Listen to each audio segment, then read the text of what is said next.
Here's Johnny! For over 30 years, Johnny Carson sat on the throne as the king of late-night television.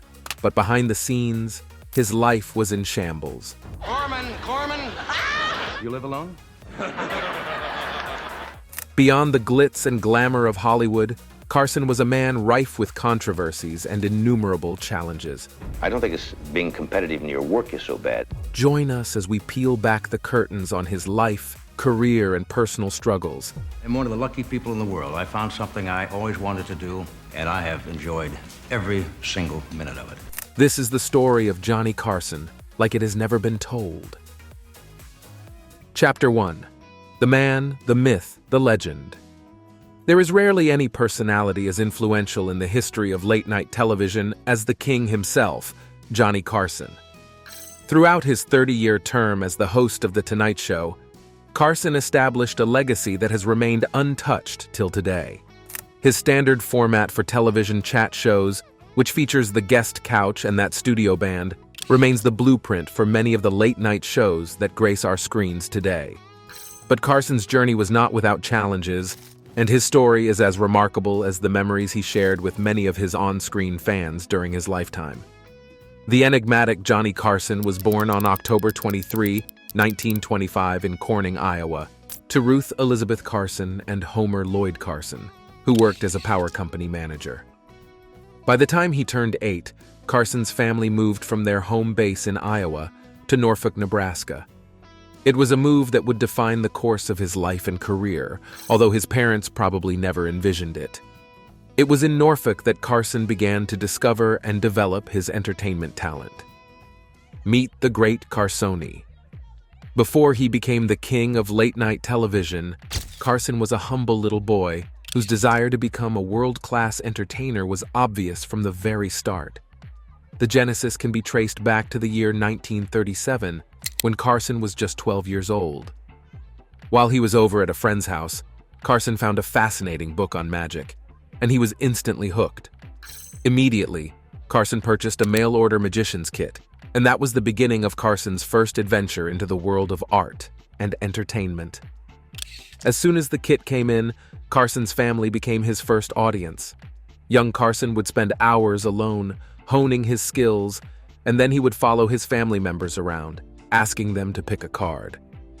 Of course, not everyone was interested, and according to his family, sometimes he would come off as annoying. But young Carson was relentless, and at the end of the day, every member of his family became a fan. You've heard of the great Houdini, now meet the great Carsoni. At the age of 14, Johnny Carson made his debut as a magician under the moniker, the Great Carsoni. He would perform in front of the local Kiwanis Club, local picnics, county fairs, and even at school, earning a huge sum of $3 for every performance. He also began to grow a reputation for himself and was getting increasingly popular. With each passing day, it became more and more obvious that this young man was destined for Hollywood fame and glory. There's even a story about Carson's first trip to Hollywood. You see, after he graduated from high school, Carson was said to have embarked on a pretty challenging journey, hitchhiking all the way from Nebraska to Hollywood, where he was eventually arrested and fined $50 for impersonating a midshipman, although the story is often regarded as apocryphal. Regardless of whether this story is true or not, though, it is indicative of the fact that Carson's Hollywood aspirations had been a pivotal part of his life, although his journey would turn out to be a bit more complicated than anticipated. Chapter 2. World War II and Carson's time in the Navy. After graduating high school in 1943, 18-year-old Carson took a detour in his career path and enlisted in the United States Navy as an ensign. He was assigned to the USS Pennsylvania, although he never went into battle until the end of the Second World War in 1945. Interestingly, though, Carson was actually assigned to combat in the summer of 1945, but while he and his team were en route to the combat zone on a troop ship, the United States dropped the bombs on Hiroshima and Nagasaki, and thus ended the war. During his time in active military service, Carson continued performing magic, wowing many of his fellow servicemen, while building a reputation for himself. He would later admit that one of his fondest memories from his time in the military was when he got to perform a magic trick for the United States Secretary of the Navy, James Forrestal. It was a memory that lingered in his mind for the rest of his life, and it further encouraged him to keep pushing his dreams till they became reality. He even got to have a conversation with the secretary, who asked him if he would like to stay in the military. But Carson declined, stating that all he wanted to be was a magician. Even though he could have had a pretty decent career in the United States Navy after the war ended, he decided to pursue his entertainment career instead.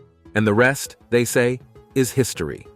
But before we close the chapter on Carson's military career, here's a little fun fact most people don't know. You see, Carson was a crazily skilled boxer. As a matter of fact, he was said to have maintained a 10-0 amateur boxing record during his time in the Navy, with most of his fights taking place in Pennsylvania. This further exemplifies Carson's multifaceted reality and his ability to excel in any and every field he dipped his foot into. Chapter 3. The Rise of Johnny Carson. Turning over a new chapter after the war ended, Johnny Carson decided to take advantage of the educational opportunities available from the Navy, and he began studying at the University of Nebraska. At first, his plan was to major in journalism, so he could become a comedy writer. But a few months later, he chose to switch his major to speech and drama because now he wanted to become a radio performer. It was at the University of Nebraska that Carson became a member of the Phi Gamma Delta fraternity, where he continued to perform his magic tricks, earning up to $25 for every appearance.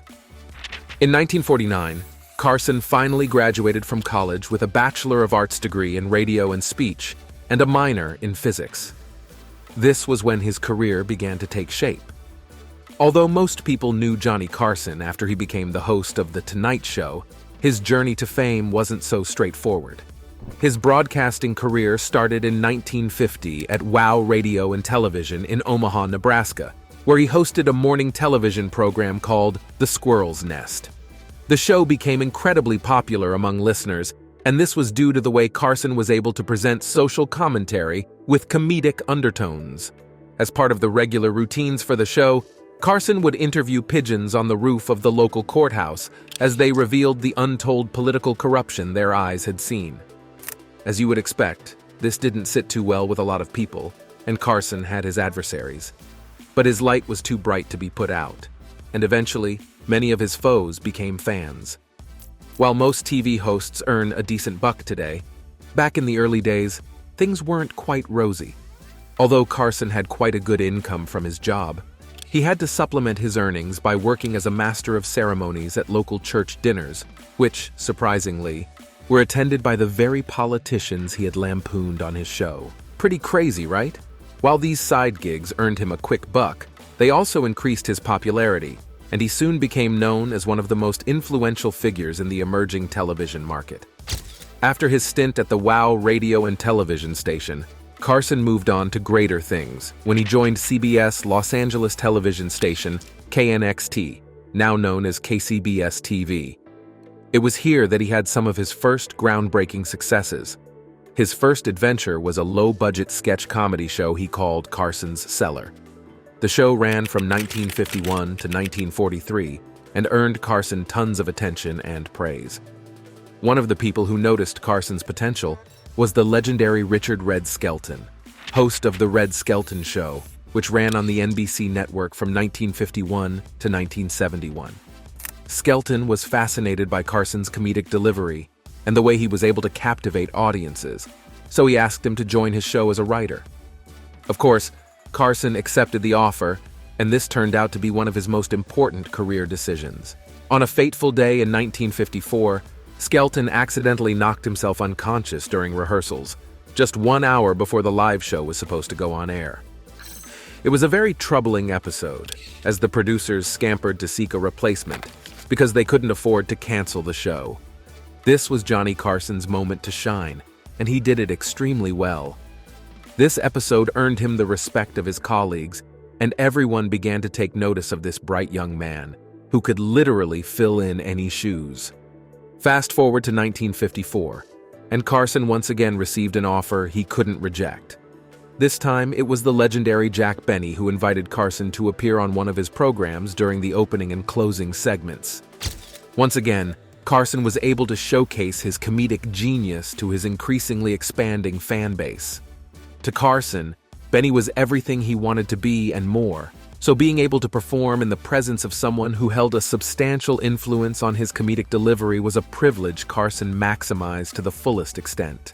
Jack Benny was so impressed by Carson's performance that he predicted that this man right here would probably be the next big thing in television. And boy, was he right? While he was still at KNXT, Carson also hosted several other shows apart from Carson's Cellar. This includes the game show Earn Your Vacation, and who could forget the Johnny Carson Show, which ran between 1955 to 1956. Unfortunately, the Johnny Carson Show became a huge flop even though it was broadcasted on primetime television. When the show folded up in 1956, Carson moved to New York City, where he became the host of ABC's hit show Who Do You Trust?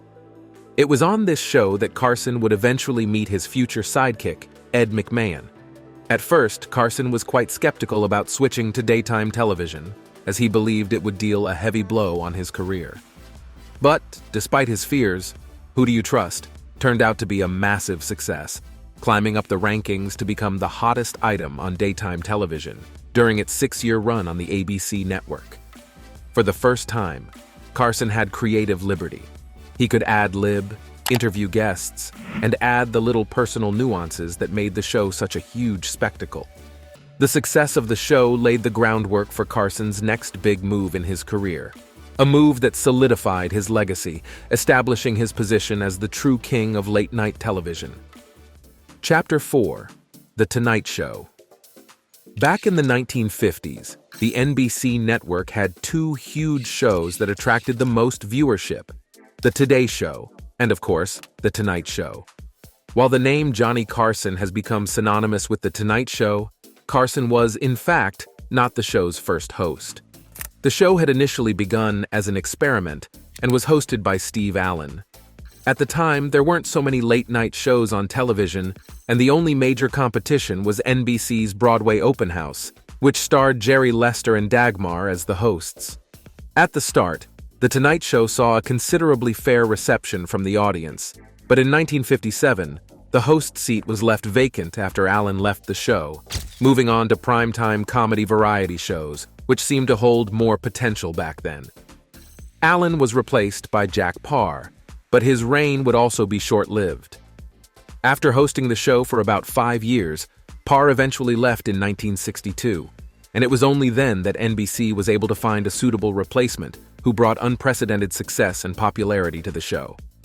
Enter Johnny Carson, our iconic host, who not only became the face of The Tonight Show, but also of the entire late-night television culture. But did you know that Johnny Carson declined NBC's offer at first? When the network approached Carson, offering him the opportunity to host The Tonight Show, Carson quite frankly didn't want to do it. This was majorly because he feared the difficulty that would be involved in interviewing celebrities for 105 minutes every single night. So, NBC moved on to other TV personalities including Bob Newhart, Jackie Gleason, Groucho Marx, and Joey Bishop.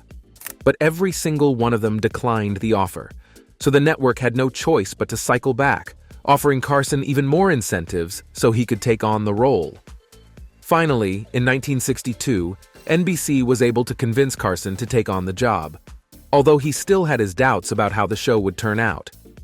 On October 1st, 1962, Johnny Carson made his debut on The Tonight Show, which was eventually renamed as The Tonight Show, starring Johnny Carson. Admittedly, the first year was a bit difficult, and at one point, it seemed as though Carson's fears were becoming reality. But after man stumbles and falls, Carson finally learned the ropes, and it was smooth sailing from then on. Although The Tonight Show was considerably successful under the previous hosts, Carson's version took things to a whole new level, and the audience loved every bit of it. The show skyrocketed in ratings, and more people began to tune in every night to watch the legendary Johnny Carson do what he knew how to do best. From a young boy who pestered his family every day to watch his magic tricks, Carson grew to become one of the most beloved faces on television, and his legacy remains unshaken till today. Chapter 5: Finding True Love. Every star faces a unique set of struggles, and for Carson, it was his love life that gave him the most trouble. While Johnny Carson was one of the most popular celebrities in his heyday, the actor and TV personality managed to keep his private affairs private, as it should be. But for a person who was always in the public eye, that proved to be a little too impossible to achieve. Over the course of his rich and blessed lives, Carson seemed to be on the constant search for real love. But the challenges of balancing his heavily demanding job with his challenging private life eventually became the undoing of his many marriages. First marriage, Jody Wolcott. Meet Jody Morrill Wolcott, the first Mrs. Carson. Jody and Carson got married on October 1, 1949 in North Platte, Nebraska, while Carson was just in his early 20s. At this time, Carson hadn't gained as much popularity, although he was still fairly known in his small circle. At first, the marriage was pretty sweet, and the couple seemed to have everything going for them. But despite their obvious love for each other, the marriage proved to be quite difficult, and eventually, it ended in shambles. According to sources, both parties cheated on each other on several occasions, which eventually led to their initial separation. While Carson flourished in his career, his personal life was filled with struggles and a tumultuous marriage that left little to be desired. But in spite of the struggles they faced, the couple managed to keep their personal affairs away from the public eye, although rumors were constantly flying around about the gross infidelity that plagued the marriage. In spite of this, the couple stayed together for 14 years before they both got tired and decided to split. One day, Jody and Carson decided they had had enough, and on May 25, 1963, their divorce was finalized. It was a really troubling time for Carson, whose life seemed to be on an impressive trajectory, except for this one problem he couldn't solve. The marriage produced 3 beautiful children: Christopher Carson, Corey Carson, and Richard Carson. Also, Carson's marriage to Jody was his only marriage that produced children, and is still regarded as the star's second longest marriage. But in spite of his seeming bad luck when it comes to matters of the heart, Carson never relented in his pursuit of true love, and soon he would find himself in the arms of another woman, who would finally fill the void fame and fortune couldn't. Or so he thought. Second marriage, Joanne Copeland. For a man as influential as Carson, marriage was an escape from the stress of being the face of television. At home, he could let his guard down, relax and unwind like a man without a care in the world. So it didn't take long before he found himself another wife. As a matter of fact, it took just a couple of months after his divorce from Wolcott before he tied the knot with model and American World Airways stewardess Joanne Copeland. This time, Carson looked into his own world and found someone who fit him like a glove. Unlike his first wife, Copeland was also a personality in the public eye, so she understood the demands of the celebrity lifestyle and was able to adapt well to Carson's hectic schedule. While this seemed like a good thing at first, it eventually became their undoing. Carson and Copeland had actually become romantically involved way before his divorce was finalized. The two started dating in 1960, while he was still on Who Do You Trust? In the same year that Carson took the throne as the host of The Tonight Show, Carson tied the knot with Copeland, further fueling the widespread rumors that the man needed a new wife for every new phase of his life. Unfortunately, this second marriage wasn't really as blissful as the first. The duo were both in the spotlight, and as they both leveled up in their chosen career, it became increasingly difficult to manage their conflicting schedules and interests. Even worse was the constant cases of infidelity that swung both sides. Finally, after 9 years of marriage, Carson and Copeland decided to part ways for good in 1972. But also, unlike with the first marriage, this particular divorce was very, very messy. The whole world watched as the former loving couple fought bitterly in a tough and lengthy legal battle that eventually ended with Copeland walking away with almost $500,000 out of Carson's treasury, plus additional yearly alimony payments. Although Carson's reputation took some hits due to the heavily publicized divorce, America loved him way too much, and he continued to deliver remarkable performances every night, even when his marriage was on fire. After the divorce was finalized, Carson shocked the world again with yet another marriage. Third marriage, Joanna Holland. In his never-ending search for a heart to call home, fate brought Carson in contact with a remarkable woman named Joanna Holland. Holland was a model who worked with many top designers in the United States and was also considerably influential in her own rights. She was also the vice president of a fashion line run by Michele Volbracht and the president of a non-governmental organization called Share Happily and Read Endlessly. Although many people expressed their doubts about the expected longevity of the union between the two, Carson expressed his deep affection for the model, and he constantly emphasized the fact that he believed they would live happily ever after. This was particularly evident in his decision to reject his lawyer's proposal of a prenuptial agreement, even though Holland was more than willing to sign.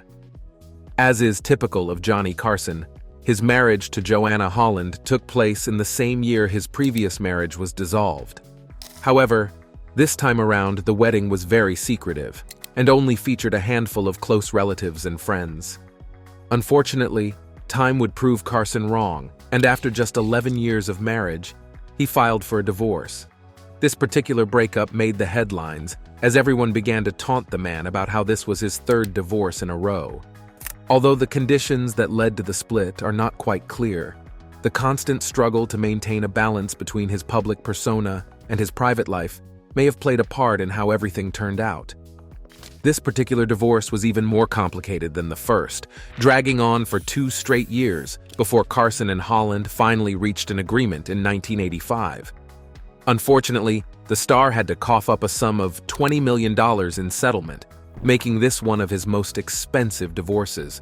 Not surprisingly, the king of late-night television decided to stay single for a while after this, although he was caught sneaking out with a couple of actresses and models by the nosy rumor-peddling media. Carson remained single for the next 2 years, but in 1987, he finally met the love of his life. Fourth marriage, Alexis Moss. W.C. Fields once said, "If at first you don't succeed, try again." This quote was the hallmark of Johnny Carson's life, and was even more evident in his constant pursuit of true love and affection. Finally, after so many years, Carson found what he was looking for, and this time around, it was 35-year-old Alexis Moss who fit right into the gaping hole that was left in his heart after years of constant heartbreak. Meet Alexis Moss, the woman who Johnny Carson confessed was the love of his life. But there was a problem, not with the couple, but the public. You see, at this point in time, Carson was 61 years old. And like we pointed out earlier, Moss was 35, which means the two had a 26-year gap between them. As you would expect, this didn't really sit well with a lot of people. And because Carson was a public figure, people were not afraid to express their opinions on the relationship. As soon as news of their relationship hit the airwaves, the couple were subjected to a massive backlash by the public because of this age difference. But Carson wasn't going to let public opinion take away the love he had been looking for many years. Despite the controversy, Carson and Moss sealed their union in 1987 in a small ceremony that took place in Malibu, California. For Carson, this would be his final relationship, and the two were together for 18 years until Carson's death in 2005. The two enjoyed a very lavish lifestyle, embarking on several expensive trips to several countries around the world, living in tastefully furnished mansions in some of America's most expensive neighborhoods, and basically just taking life one happy step at a time. Following Carson's death, Moss inherited his over $300 million estates. She never remarried, and now at 71, she continues to live a private life away from the prying eyes of the media. Before we delve into the final chapter, check out our subscribers pick for today. Even though it's been almost 2 decades since his death, the story of Johnny Carson continues to inspire a future generation of people willing to defy the odds and ascend to the highest heights in their careers. But as beautiful as his life seems to be, one major talking point is his many failed marriages. Luckily, before his death, Carson's path crossed with that of Alexis Moss, a woman whom Johnny Carson confesses she was the love of his life. Even though he seemed to have been unlucky in the past, this time around, he finally found what he was looking for. However, we can't seem to stop talking about the age gap between the two and the massive backlash it brought on the couple. Join in the discussion by dropping your thoughts on this age gap relationship that remains one of the few controversies that plague Carson's story. Now, let's get back to the video. Final chapter: personal struggles, feuds, and final years. Apart from his constant failed marriages, Carson also had a little stint with an alcohol addiction, which almost ruined his career. However, the TV star was able to keep his personal struggles away from the prying eyes of the media, so there isn't much known about this episode of his life. However, there is a story that we do know, and it goes something like this. On February 27, 1982, Johnny Carson was driving on La Cienega Boulevard, near Beverly Hills, when he was stopped by the police, who discovered that he was heavily inebriated. At first, the officers took him into custody, but he was soon released on his own recognizance. To simplify the process, Carson pleaded no contest to the charges against him, and in October 1982, he received a sentence of 3 years probation, as well as a fine of $603. He was also required to attend a driver's education alcohol program for a period of 90 days, while his driving privilege was restricted to trips to and from work. Thankfully, he was able to conquer his demons before his career took a nosedive. Then there's the infamous feud between Carson and former Tonight Show guest hosts John Davidson and Joan Rivers, after the duo began hosting their own talk shows. Carson and Rivers were quite close during her time as a frequent guest host on the show, but after a few bad decisions by the network that didn't sit well with Rivers, she decided to branch out and do her own thing. Carson obviously didn't like this, and the resulting fight became one of the most iconic celebrity feuds of old Hollywood. Who could also forget that time back in December 1973, when Johnny Carson threw the entire United States into panic after he joked about an alleged shortage of toilet paper? Of toilet paper in the good old United States. We gotta quit writing on it. But I want to tell you, it is serious. I just saw a commercial. Unfortunately, a lot of people took this seriously and began stocking up on toilet paper. This eventually led to a real nationwide toilet paper shortage, which lasted for several weeks. Later in January 1974, Carson had to tender a public apology for the incident, which eventually became a classic example of the damaging effects of rumors and fake news. Despite his bubbly on-screen persona, Carson was actually introverted and quite shy off camera. Unlike many of the popular TV personalities of the time, Carson generally avoided large parties, and was even described as the most private public person who ever lived. He also refused to talk about politics, social controversies, his childhood, and his private life with interviewers, and was known to answer every question with a simple, "Yes, I did," or "No, I didn't." On March 9, 1999, Carson suffered a severe heart attack at his Malibu home and had to undergo quadruple bypass surgery to save his life. For decades, he had been known to be a heavy smoker and would even smoke on camera. He was said to have constantly smoked 4 packs of Pall Mall cigarettes every single day, so this should give you a perspective on how deeply rooted his addiction was. Although he made it out alive, his life was never the same after that. On January 23, 2005, Johnny Carson passed away at Cedars-Sinai Medical Center in Los Angeles. Cause of death was respiratory failure arising from emphysema. His death came as a shock to the whole world, although many people were aware of his condition before he died. Carson's death attracted tributes from some of the most prominent figures in the United States, including President George W. Bush, who expressed his deep sadness at the loss of one of America's most iconic personalities. For 30 years, this remarkable man kept millions of Americans sane, no matter what was going on in the world. According to an address delivered by TV host David Letterman, whether people had a good day or a bad day, they just wanted to be tucked in by Johnny. Today, he is remembered as one of the most accomplished personalities in Hollywood, and he will forever remain the king of late-night television. Thank you for watching this video. See you in the next one.